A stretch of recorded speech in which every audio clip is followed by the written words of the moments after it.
Bonjour à tous, Clément de Secret Passion Conduite. Aujourd'hui, on va apprendre à passer les vitesses. Comme je vous l'ai expliqué lors de la précédente vidéo démarrer et s'arrêter, il faut mettre la première. Elle nous permet, la première, de rouler à petite allure, c'est-à-dire entre 0 et 30 km/h maxi. Si on veut rouler plus vite, il va falloir qu'on passe des vitesses plus grandes.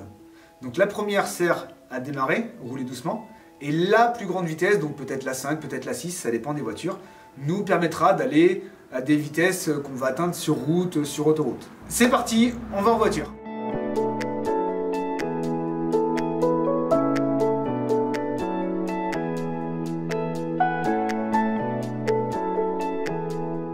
Donc nous voici ici dans la voiture et je vais vous faire voir en direct comment passer toutes les vitesses et aussi des petits détails qui ont été conçus par des ingénieurs pour vous faciliter la vie. C'est parti, ça se passe là. Ma boîte elle est dessinée comme ça.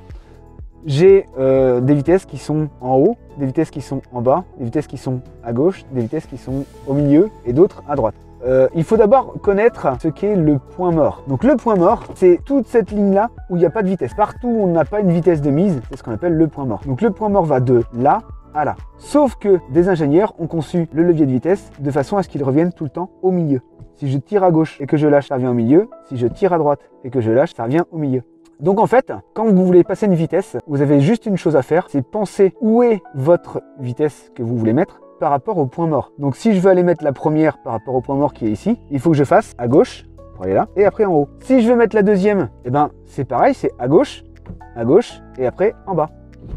Si je veux mettre la troisième par rapport au point mort, c'est tout droit. Je suis en deuxième, donc vous voyez, il y a le petit chemin là à faire ici pour revenir au point mort, sauf que vu que les ingénieurs ont mis le petit ressort sur le côté pour que ça revienne au milieu, j'ai rien à faire. Que je sois au point mort et que je veuille mettre la 3, c'est tout droit. Que je sois en quatrième, que je veuille mettre la 3, c'est tout droit. Et si je suis en deuxième et que je veux mettre la 3, c'est pareil, tout droit. On n'a pas à ramener la boîte au point mort, ça se fait tout seul. Deuxième pour aller en 3, c'est tout droit. La 4, par rapport au point mort, c'est en bas. Et la 5, par rapport au point mort, c'est à droite et après en haut. Pas en biais, hein, à droite et après en haut. Et en fait, la boîte passe directement dans la bonne lignée où il y a la cinquième. Donc, une fois qu'on est en cinquième, on fait exactement le même parcours, mais à l'envers. Quand je suis en 5 et que je veux aller en 4, je ne m'occupe pas de ce qu'il y a entre la 5 et le point mort. Je m'occupe de ce qu'il y a entre le point mort et la 4. Je tire en bas.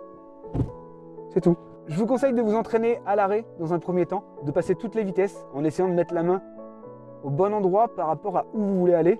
Donc la première et la deuxième, je vais mettre ma main par ici pour pouvoir pousser vers la gauche et après en haut, en bas quoi. Si vous voulez mettre la 3 et la 4, c'est que en haut et en bas, peu importe où on est, en haut, en bas, donc bien la main derrière ou devant, pas sur les côtés. Hein. Et si je veux mettre la 5 ou la marche arrière, pousse à droite dans un premier temps et après en bas ou en haut quoi. Selon si on a une marche arrière, une sixième, une cinquième, enfin voilà, les vitesses qu'on a sur le côté droit. Donc entraînez-vous à passer toutes les vitesses dans les deux sens. 1, 2, la 3, la 4, la 5, la même chose dans l'autre sens, la 4 que en bas, la 4 sans forcer, la 3, la 2 c'est à gauche et après en bas, et la première. Entraînez-vous assez longtemps sur place avant d'aller prendre la route et passer des vitesses pour de vrai quoi. Vous n'avez même pas besoin de clé. Si vous entraînez avec une voiture, pas besoin de démarrer, vous voyez le moteur il est éteint, j'appuie même pas sur l'embrayage, hein, j'ai rien à faire.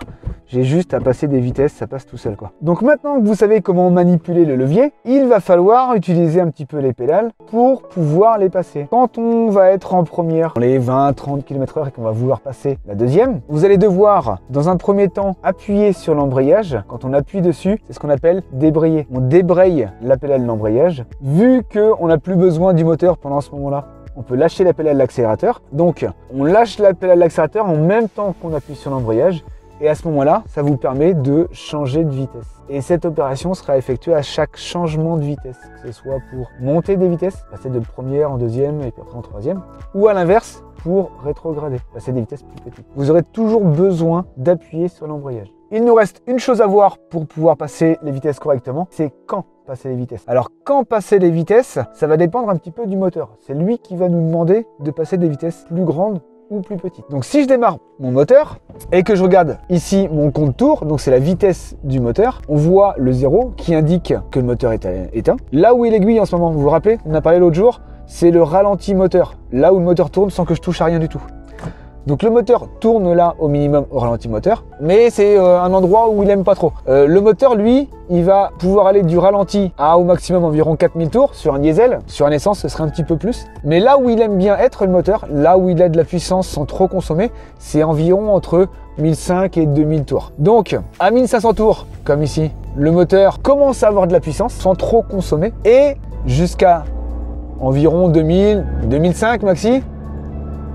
C'est une plage de puissance où il y a de la puissance sans trop consommer. Donc on va aller sur route pour voir comment se comporte ce moteur. Au fur et à mesure qu'on va accélérer, l'aiguille va monter. Quand je vais arriver dans les 2000-2500 tours, il faudra que je passe une vitesse plus grande pour que le moteur redescende vers les 1500 environ. C'est parti pour la pratique, pour passer les vitesses. Donc, je fais mon démarrage, je vais accélérer jusqu'à 2000-2500 tours.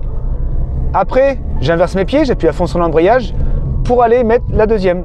Une fois la deuxième mise, je relâche l'embrayage et vous voyez l'aiguille du compte tour est redescendue. Je réaccélère, arrivé à 2000-2500 tours, je réinverse mes pieds, je mets la 3, vous vous rappelez, c'est que pousser. Hein. Je relâche l'embrayage au milieu et je réaccélère. 2000-2500 tours, je réinverse mes pieds et la 4 c'est en bas. Je relâche au milieu et je réaccélère. Et pour la cinquième, c'est pareil. J'arrive à 2000 tours, j'appuie sur l'embrayage à fond, je lâche l'accélérateur, je pousse à droite et la cinquième. Et pour ralentir, je lâche l'accélérateur et je fais la même chose dans l'autre sens. J'appuie sur l'embrayage, je mets la quatrième et je relâche l'embrayage que jusqu'au point de patinage. J'attends quelques temps que le moteur revienne pour ne pas avoir de secousse. L'embrayage, la troisième, je lâche l'embrayage au milieu et quand le moteur est revenu, je peux lâcher l'embrayage platement. La 2, je lâche l'embrayage complètement jusqu'au milieu. Voilà, alors si vous vous entraînez sur la route, prenez un endroit où il n'y a pas beaucoup de monde et ne vous arrêtez pas hein, sur la route, hein, ça pourrait être dangereux.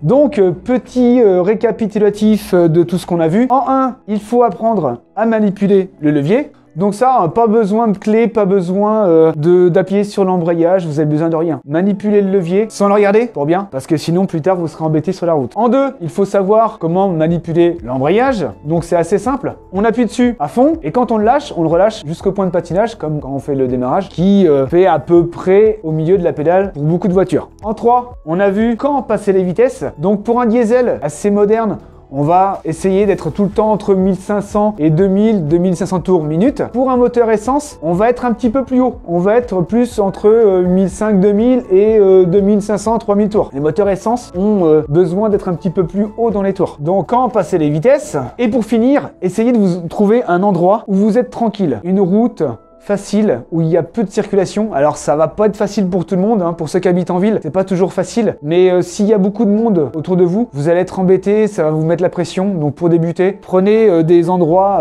vers la campagne, quoi, quitte à sortir un petit peu de la ville, pour pouvoir vous entraîner tranquillement. En espérant que cette vidéo vous ait servi, vous aide à progresser, qu'elle vous ait plu, je vous invite à me laisser un petit commentaire pour d'éventuelles questions. Et je vous invite à regarder la prochaine vidéo qui sera axé sur les trajectoires et comment manipuler le volant. À bientôt sur Secret Passion Conduite.